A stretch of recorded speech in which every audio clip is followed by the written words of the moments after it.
Нэвтрүүлгийнхээ зочнод очоод буцах замдаа үзэгч олонд хүргэх тэрэл үгийн тухай бодож явлаа. Амьдралыг хайрлах үзлийн салгаж болшгүй хэсэг бол эцэг эхийн илбэрэл билээ.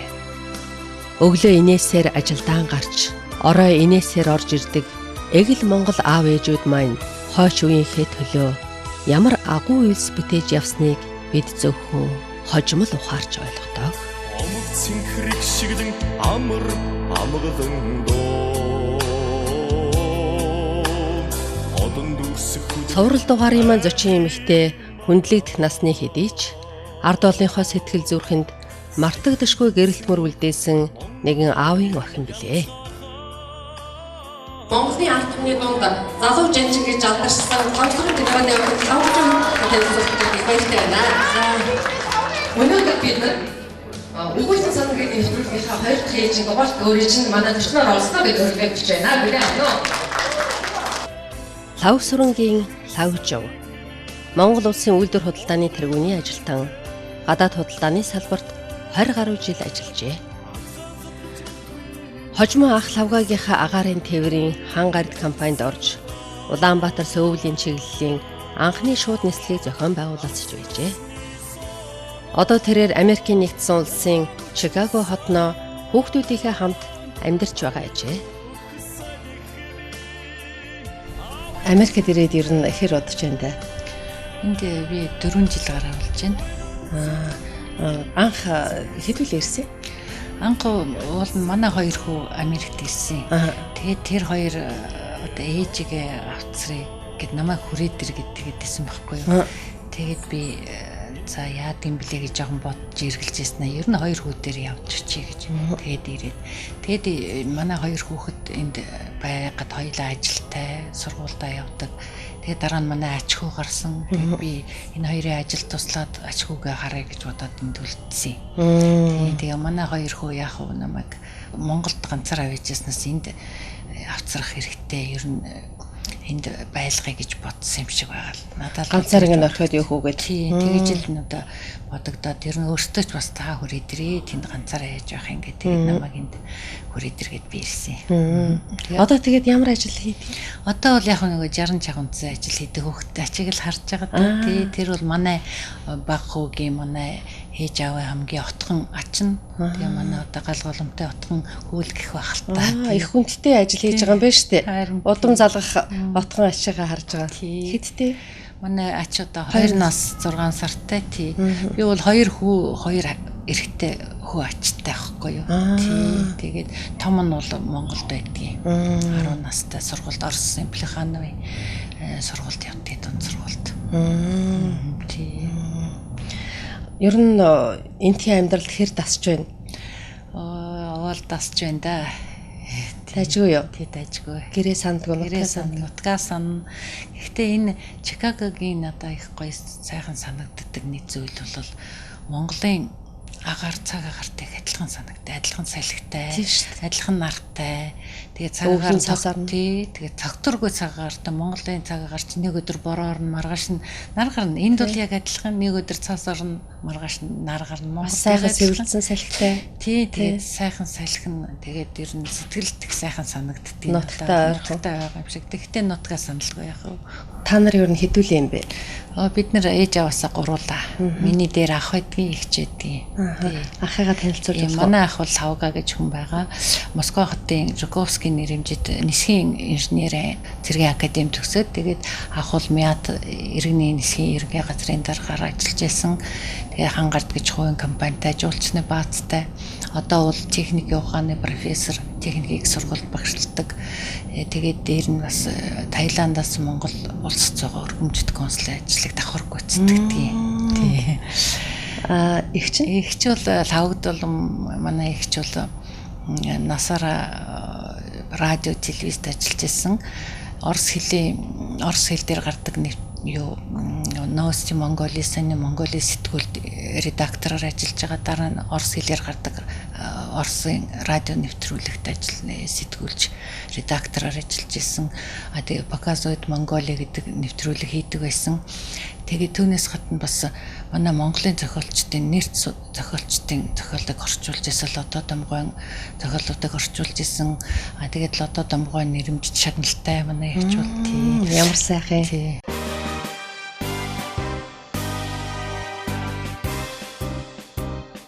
Бидний зүг юуны тунд хэний төлөө зэрэгэрч 1939 оны халах голын байлдаан болон 45 оны чөлөөлөх дайн нь манай улсын хувьд орших, эс оршихын түүхэн шалгуур болсон юм. 1 сая хүнтэй Японы Квантуны армийг бод цохиж чадсан энэ дайныг дэлхийн 2 дугаар дайны стратегид өөрчлөлт оруулсан чухал үйл явдал хэмээн судлаачид үздэг. Зөвхөн 1939 оны халах голын тулалдааны 4 сарын хугацаанд зөвлөлт Монголын 18,500 дайчин халуун амиа алдсан юм. 1939 онд манай улсын зүүн хязгаарт нөхцөл байдал хүндэрсний улмаас зөвлөлт холбоот улс Монгол улсын засгийн газруудын шийдвэрээр 2 армийн анги нэгтгэлүүдийг нэгтгэн армийн 1-р бүлгийг зохион байгуулж командлагчаар нь корпусын захирагч Жуквиг томилжээ. Жуквийн орлогчоор ажилласан Лавх Суран Монгол ардын хувьсгалт цэргийг командалж ялалтанд хүрэхэд гарамгай хувь нэмэр оруулсан хүмүүсийн нэгэ. Монголын ард түмний дунд залуу жанжин гэж домог олон үлдсэн Лавх Сурангаа тухай асуухгүй бол болохгүй. Өөрөө охиных нь хувьд аавынхаа талаар дурсахгүй юу? Манай аав Жамингийн Лавх Суран гэдэг хүн 1912 оны одооны Булган аймгийн Сайхан сумын нутагт төрсэн. Аав бол өөрөө айлын отгон ихэр. Тэгээд дээрээ нэг ах 5 эгчтэй байсан. Тэгээ ихэр болохоор аав бол нэг хэдэн минутын өмнө төрсэн болохоор дүү зундаа гэдэг дүү гэдэг байсан. Өрөөснийгээ дүү гэдэг. Тэр зундаа ах ч гэсэн аавыг ахаа гэдэг байсан байхгүй юу? Тий. Олуулаа юм байна шүү дээ. Тий, олуулаа байсан. Ер нь Лавх Суран генерал зан аашийн хувьд ямар хүн байсан, юунд дуртай хүн байсан? Манай аав бол ер нь их ажилтай болохоор зав чөлөө багалтай, тэгтээ амралтынхаа өдрүүд бол бас эрүүл гарт гарах дуртай, ан дуртай. Бас гэртээ бол найз нөхдөйгээ манай ээжтэй нийлээд бас хөзөр тоглоно, даалуу тоглоно, шадар тоглоно. Бас гараа их дүйтэй хүн байсан. Янз бүрийн юм сийлнэ. Тэгээд бас шүлэг бичнэ. Яруу найраг бичдэг. Одоо эхрийнхээ өрөөс нь зориулж бичдэг, биднэрт зориулж бичдэг байсан. 1939 он улс орон даяар хэлмэгдүүлэлтийн хар сүүдэр нөмөрч нийгэм, улс төр, боловсрол, эдийн засаг, цэрэг батлан хамгаалах салбаруудад хамгал дэвшилтэд шилдэг боловсон хүчнээ хядуулсан үе байлаа. Өргөн олныг нөмөрсөн айдас арилаагүй энэ цагт халах голын дайнд Монгол улсын зэвсэгт хүчнийг биечлэн удирдах үүрэг 27 настай Лавх Суранд оногджээ.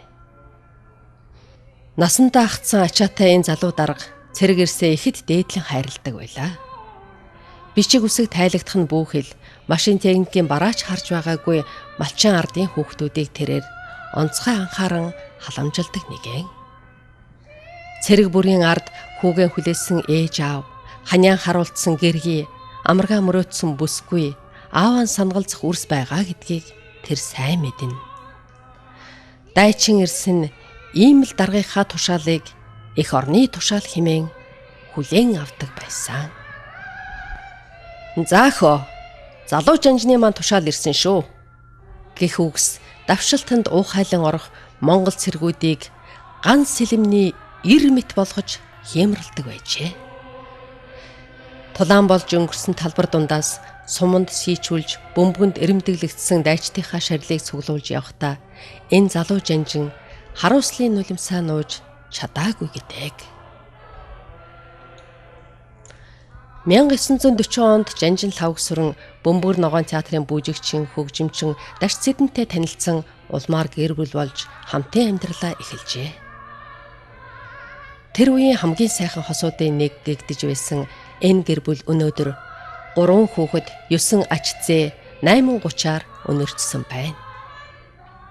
Хожим даш Цэдэнгой жанжны тухай өвгөн мань хүнийг дээр доор гэж ялгадаггүй, огт муу хэлдэггүй, хүнд муу сандаггүй, хань бүл үр хүүхэдтэй түшиг болсон ховорхон сайхан хүн байсан да. Цэрэгт их хайртай. Цэрэг хүнийг хайрлаж, халамжилж, тэдний төлөө үргэлж санаа тавьдаг хүн шүү дээ. Хөдөө явхдаа цэргүүдийн ар гэрээ заавал орж эргэж тойрдог байсан юм билээ. Хэмээн дурссан байдаг. Тэр үед нэг оймс гэж байдгүй исэн шиг байгаа. Аав оролтог би их сайн сандгийн. Нэр ямар ч үрчээсгүй ихгүй яг л хөлний хэвийг л ороогод л гутлаа өмсчдэг. Тэгэхээр цэргүүд чи холын маршанд явган их явна. Тэгэхээр хөлөө холгочвол хэцүү. Би тэр яг хүнтэй таарлцсан. Би ахмадтай хооронд ажиллаж байсан чинь тэгсэн нэг ахмад дайчаа хөдөөнөөс ирээд бүр надаа та жанжны хөөхт юм уу гэд бүр уйлаад миний гутлыг дайлаад хөлний оролтыг нэг засч яасан гэж ярьж ирсэн. Тэгээд тэр бол бол хүнд их тусч хингийн байсан гэдэг бас нэг нотлогоо юм уу гэд надад бодогдсон. Цэргийн хүн бол хувийн зохион байгуулалт их өндөр байсан баг та. Хувийн зохион байгуулалт их өндөр. Одоо хөдөө хэрвэхлэх ямар ч цэргийн хүн бол хэрийн сургуульд гэж явна. Тэгээд тусгай чамдаантай хөдөө авч байгаа тэрэндээ илүү дотор хувцас, цэвэр хувцас хийдэг. Тэгээд чамдааныхаа таган дээр хэрийн сургуульд хэрэгцээд юм бичээд авчдаг гэсэн. Тийм ээ. Аав ээж нь цэргийн албанд зүтгэж байсан хүмүүс гадарлах байх. Хэрийн сургуулийн чамдаан гэж хурч болшгүй нэгэн зүйл тэр айлуудад байсан. Зарим нь төрөний чамдаанч гэж нэрлэдэг. Таган дээр нь дотор нь байх ёстой зүйлийг эрийтэл биччихсэн байдгсан. Яг л тэр зүйлүүд байх ёстой. Энэ бол журам, энэ бол тушаал, энэ бол эх орон дуудсан цагт хизээд бэлэн байх тангараг байжээ. Монгол улсын батлан хамгаалах яамны сайд байхдаа ч энэ л жижигхэн чамдаанда жагсаалын цэрэг мэт ханддаг хүн байсан юм. Тэмдэглэл түүхэн ой болон ардын хувьсгалын баярын үйл ажиллагааг сүрлэг цэргийн парадаар эхлүүлдэг байсныг бидний үеийнхэн сайн мэднэ. Радиогийн шууд нэвтрүүлгийг орон даяар амьсгаа даран чагнана. Тэрл ёслолыг эхлүүлж байгаа айрам командлагчийн дүр төрхөнд сүлдэт төрийн минь сүр хүч шингэсэн байдагсан. Жанжин Сүхбаатарын талбай дээрээс ном хон зэрэгц дундаа гэх лавгсуран генералын дуу хоолой цураатахад хүлээн авагчнаа наалдан суусан хөдөөгийн малчин эс мөн байна. Залуу жанжны маань дуу мөн байна.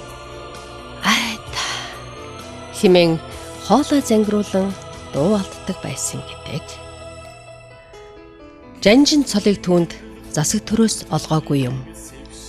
Өрөөлийн хүүхдийг өөрийн мэд хайрлаж, дуундаа мөнхөрч, тугандаа намирч чадсан энэ хүнийг ард түмнэн дээдлэн хүндэлж залуу жанжин цолыг өгсөн ажээ.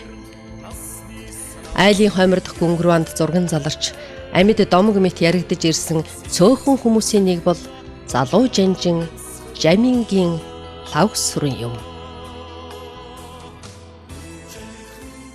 Тэгэхээр таны ээжийн тухай бас яриулмаар байна л да, их сонин хувь заяатай юм байлээ. Богдын дүүд өргүүлсэн тийм ээ. Тэгээ энэ талаар ярихгүй юу? Манай ээж бол одооны дунд говийн цогцчонд мөн төрсөн. Тэгээд манай ээжийг 2хан настай байхад нь хүрээд богд гэгэнд мөрөх гэд хүрээр аваад ирсэн юм гэдэг. Тэгээд богдгийн мөргөж яхад богдгийн харчаад манай ээжийг харчаад энэ төөрж төрсөн хүүхдийн танай хүүхд байх ёсгүй гэд би авлаа гэд авсан. Тэгээд тийм зарлиг буулгахаар манай эмээ одоо яалтгүй л өгж байгаа юм чинь. Тэгээд богд гэгийн аваад өөрийнхөө төрсөндөө чойжил амлуулсан хайдаг байд өргүүлээд. Тэгээд тэнд манай ээж бага насаа өсч хүмүүжсэн тэнд. Тэгээ манай өргөж авсан ээжийн сүрэн орлогоо их язгууртай их номтой боловсралтай хүн байсан. Олон хэл хятад хэл сайн мэддэг, олон янзын хөгжим дарддаг. Тэгээ тэр бүхний манай ээж зааж өгсөн. Тэгээ хожим хойно манай ээж одоо анхны театр болох Бөмбөр ногоонд жүжигчин бүжигчнэр бүжиглж исэн. Тэгээ тэр үед бүжиглэхдээ Монгол бүжиглдэг. Тэрний донд галаад бүжиг бас нэг Испани кастаньяттай бүжиг бүжиглдэг гэсэн. Тэгээд манай ээж тэр бүжгэндээ их дуртай. Бас нэг шаазантай бүжиг гэд мэдхүү. Энд шаазант бүжиг хоёр гар дээр ингээ шаазан тавьчаад толгой дээр шаазан тавьчаад тийм бүжиг бас хийдэг байсан байгаа. Тий. Ээж чинь зориулж дундгалын ногоо гэж дуу зохиогдсон гэж би дуулсан. Харин тийм манай ээжийг жоохон байхад л тийм дуу зохиосон юм шиг байгаа. Манай ээж бол яг өөрөө бол надад зохиосон гэж бол сайн мэддэггүй байсан. Тэгээд ээжд бол их олон хүн хэлжсэн энэ дуу бол чиний тухай, энэ дуу бол бараг ардын дуу болцсон билээ. Урлаг судлаач Бадраагаагийн номд байдгийг энэ дунд голын ногоо гэдэг дуу бол Жанжил Хавсрангийн гэргий дашцэдэн гэдэг хүн зохиосон юм аа гэж тийм юм бичсэн болохоор бид нэр тийм ээ нөгөө Донжидмагийн охины төрсөн байдлаа зурсан юм шигэ гэд тий харин тэр үг бид нар болсон тий. Ер нь гэр бүлийн хоёр хүнд хоёуланд нь дуу зохиогдно гэж их хавралтай би лав сонсоогүй. Лавсран Жанжинд бас зориулсан дуу байдаг шүү дээ тийм ээ марш үлээ. Тий. Жанжил Хавсран гэдэг марш мөрд орж байгаа хөгжим. Энэ бол яг Арам командалж явах үед зохиосон юм шиг байгаа. Тэгээд энэ бол энэ маршиг цэргүүд дуулаад алхдаг байсан. Радиогоор байнга явдаг гэж надад бүр санагддгийг. Тэгээд сэтгэлд их сайхан дулаахан санагддаг байхгүй юу.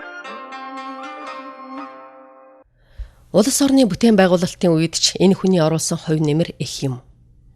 1956-аас 59 оны хооронд улсын биеийн тамир спортын хэрэг эрхлэх газрын даргаар ажиллаж байх үедээ хариуцсан удирдах бариулсан Улаанбаатар хот дахь спортын төв ордон, төв цэнгэлдэх хүрээлэнд одоо ч гэсэн ард олон баяр наадмаа тэмдэглэн цэнгсээр байдаг. Тэрээр Монголд Олимпийн хөтөлбөрийг дэлгэрүүлсэн хүн бөгөөд Монголын Олимпийн хорооны анхны ерөнхийлөгчөөр сонгогдож байжээ. Түүний өндөр нэр хүнд шулуун шударга зан нь хэлмэгдүүлэлтийн хар элднээс батлан хамгаалах салбарын олон үнэн чүүгүүдийг нөмөрлөдөг байжээ.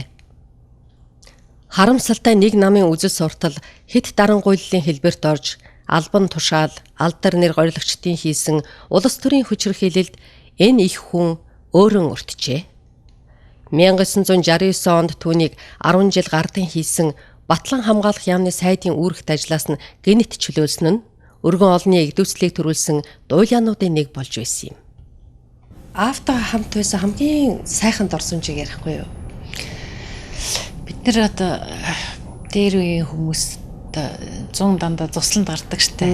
Тэгээд цусланд гарахаар аавын найз нөхөд ирнэ, гэрүүлээрээ ирнэ. Тэгээд бид нар сайхан тэд нартай сайхан нийлж жимсэнд явдаг. Тэр үед бол их сайхан байдаг гэсэн. Яг аав бол яг гэртээ яг ингээд яг л гэрийн хүн цэргийн дарга биш. Тэгээд бид нэр цөмөрөө сайхан жимсдөө. Тэр үе бол надад их сайхан санагддаг байсан. Шатар тоглодог байсан аа. Шатар тоглоно, хөзөр тоглоно, даалуу тоглоно. Ямар улсад их найз гэж гэрээр тань ярьж байсан. Манай аавын бас цэргийн голдуу дарга нар одоо осор генерал гэд бас аавтай хамт байжсэн. Осор генерал байдгийн 10 донгой одоо энд элчин сайд байсан болтой аав 10 донгой байдгийн дамдын хүү генерал гэдэл тэд нар цөм найз бид нар хүүхдүүд нь ч бас цөмөр найз. Тэр үе бол их сайхан байдгийг. Тэгээд манай аав бол гэр орны ажилдаа бас их сайн хоол сайхан хийчин. Зэргийн хүн болохоор өөр юм бүх юмаа хийн. Юм хумаа өөрөө аян шүү дээ. Тийм үү? Зах маха хад чинь нөгөө цэргийн гимнастерк цэргийн утсан дотор ингээд цагаан зах байдаг байхгүй. Тэрэг бол өөрөө бүх юм хадчих. Айгүй нямбай бүр цааталт нь гадна талд нь цагаан утас гарахгүйгээр тийм нямбай хийдэг гэсэн. Тэгээ манай эмээд бол бас халамжтай. Тэгээд л эмээтэй ээжтэй тэд нар бол ингээд айгүй сайхан халуун гэрүүлэр яхад бид нарт их сайхан байдаг гэсэн. Тэр хөтөөгөө тэр бол одоо яг санагдаад яг манай Монголын байгаль санагдаад итгэв. Аавда зэмлүүлж байв уу? Тэр шаардлага өндөртэй хүн. Аав бол бид нарыг нэг зэмлэхгүй. Хамгийн гол нь бол одоо тэгтэл бид нэр бас ингээд загинж зодддоггүй байхад л имэдэг байсан байхгүй. Аав тэгээд хэлчихвэл даав энэ нүдэнд ямар харагдах вэ гэж бодогддог байсан. Танаа аав бол жагсаалын цэргээс жанжны энд хүрсэн ийм гайхамшигтай хүүхдээ. Тэгтээ залуухан дөнгөж цэрэгт өөрөө сайн дураараа очсон юм байл шүү дээ тийм ээ.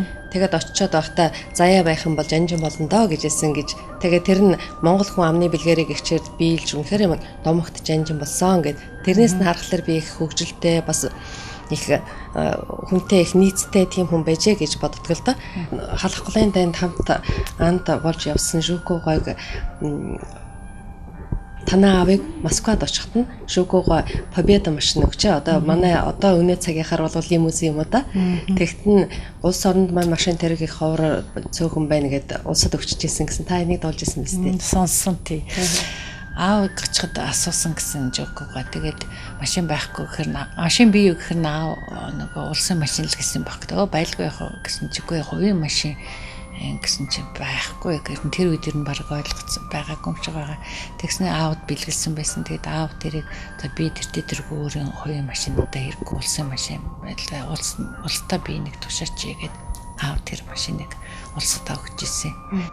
Түүнийг томилон ажилуулж байсан ямар ч салбарын ямар ч ажлыг тэрээр эх орны тушаал хэмээн цэргийн хүний ёсоор чин үнэнчээр биелүүлж явжээ. Үүний жишээ нь Балгарт элчин сайдаар ажиллаж байхдаа яамныхаа байрыг шинээр бариулах ажлыг гардан хөөцөлдөж маш их хөдөлмөр зүтгэл гаргасан явдал юм. Барилгын ашиглалтанд оруулаад бусад орны элчин сайдын яамдыг урин өөрийн гих байраараа бахархан нүд сэтгэл дүүрэн байсан тэр л үе 1979 он байлаа. Монгол улсын элчин сайдын яамны шинэ барилгыг Хятадын элчин сайдын яамныханд үзүүлсэн хэмээн инээд хүрмээр шалтгаанаар Монгол ардын хувьсгалт намын төв хорооны боловсон хүчний хилцээний дарга өөрийн биеэр очиж элчин сайд лавг сүрэнг татах шийдвэрийг газар дээр нь гаргаж байжээ. Яг энэ үеэр түүний хувьд түүхт халах голын ялалтын 40 жилийнх нь ой тохиож байлаа. Гэвч ард түмэн сэтгэл зүрхээрээ хайрладаг эгэл хүүгэн мартадгүй юм аа. Ижийн сайхан үрс сумны өдөөс зүсэрч эх орноо л гэж ам орж байсан үед хэмлэн хэлмэг дүүлэлтийн сүүдэр дайрсан хэвээр хэд гурваар нь сугчин араас нь бодож байхад залуу жанжин лавгсөрөн зартай тушаалан хамар даваанд гаргасан юм айл айлын гүнгэрванд зурган байгээ болоо ард түмнийхэн сэтгэлд гавьяан байг болоо халах голын ялалттай хамт яригдж байг болоо хайрламар хүн байсныг хүүхдүүд минь мэдж байг болоо. Эгэл цэрэг шиг жанжинг эх орн нь мэдж байг болоо. Химэн яруу найрагч чимэд оржин шүлгэнд хотол олных нь хайрлан харамсах сэтгэл туссан байдаг. 20 дугаар зууны Монголын сод хүмүүс шилдэг бүтээл онцгой үйл явдлыг тодруулахаар 100-ны мэдээ сонин Монголын радио Монголын мэдээ агентлагаас хамтран уншигч, сонсогч, үзэгчдийн дунд явуулсан 100-ны цэргийн зүтгэлтэн тодруулах санал асуулганд ардын цэргийн алдар суутнууд болох Жанжин Сүхбаатар, Маршал Чой болсон, Хатанбаатар Магсаржав, Өрлөг Жанжин Дэмэд, Маршал Цэдэнбал, Гарамгай Баатар, Дандар, Хурандаа генерал Лавгсүрэн нарын нэрийг дэвшүүлжээ. Уг санал асуулганд оролцсон 671 хүнээс 601 хүн залуу жанжин лавгсүрэнгийн төлөө саналаа өгч 100-ны манлай цэргийн зүтгэлтнээр шалгаруулсан байна. Тэгэхээр лавгсүрэн генералыг халах голын 50 жилийн ойгоор Монгол улсын баатар цолоор нэхэн шагнасан шүү дээ. Яг энэ үеийнхээс сэтгэлээс хуваалцахгүй. Халах голын 50 жилийн ойгоор аавыг улсын баатар цолоор нэхэн шагнах зарлиг бид нар уншаад бид нар өөрөө ирэхгүй баярлж бахархаж аав минь амьд байсан бол маш их баярлах байсан гэх тийм сэтгэл төрсөн. Тэгээд бид нар шагналыг бол манай ээж ах ихч бид гурав очиж хүлээн гардаа авсан. Үнэхээр ард түмнийхээ төлөө их юм хийсэн ард түм маань үнэлжээ даанч харамсалтай нэхэн гэдэг үг нь их харамсалтай. Аав амьд байсан бол их гоё л байсан. Тэгтээ тэнгэрээ орно.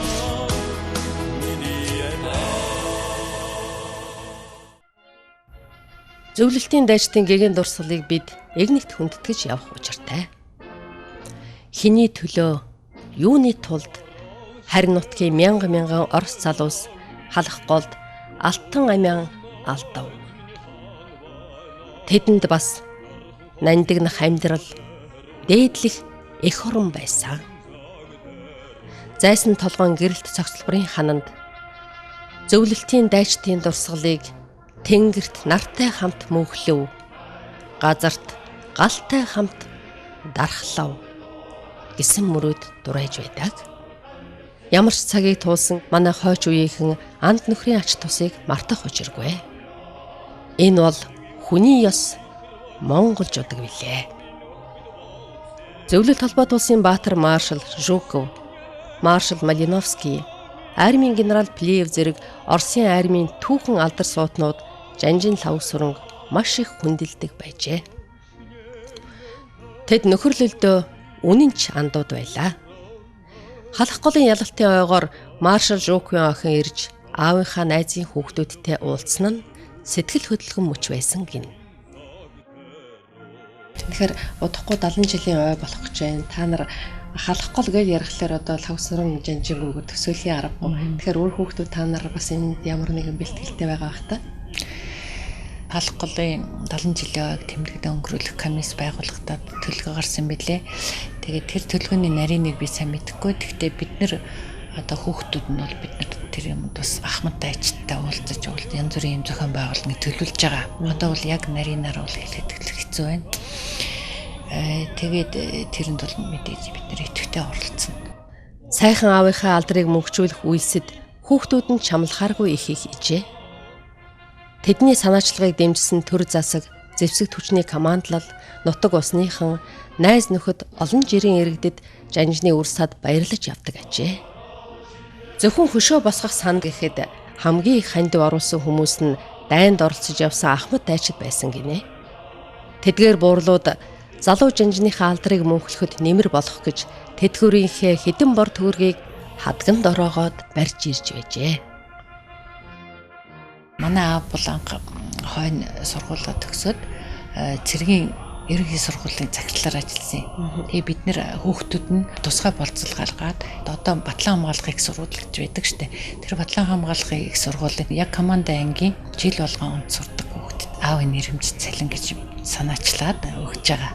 Тэгээд л жил болго одоо бол бараг 10 хэдэн хүүхэд авсан баг.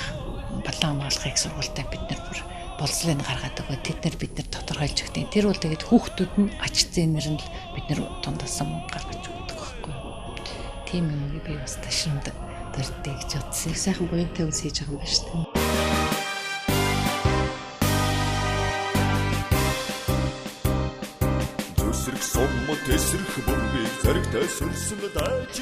Энэ жил халах голын ялалтын 70 жилийн ойг тэмдэглэнэ. Дайнд оролцогчдоос сэрүүн тунгалаг байгаа хүмүүсийн тоо Монголд 100 гаруйхнаар л тоологдож байгаа. Тэнгэрлэг буурлуудтай мэхийн ёслоё. Хорвоог орхисон баатарлаг ауудынхаа гэгэн дурсгалыг хүндэтгэе.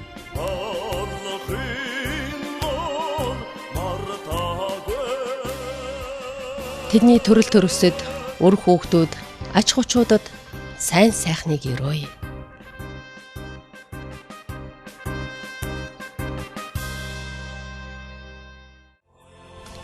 Нэвтрүүлгийнхээ зочнод очоод буцах замдаа үзэгч олонд хүргэх тэрэл үгийн тухай бодож явлаа. Хэний ч амьдралд хүүхэд нас, эцэг эхийн маань дурсамж, үргэлж гэгэн тунгалгаар үлддэг.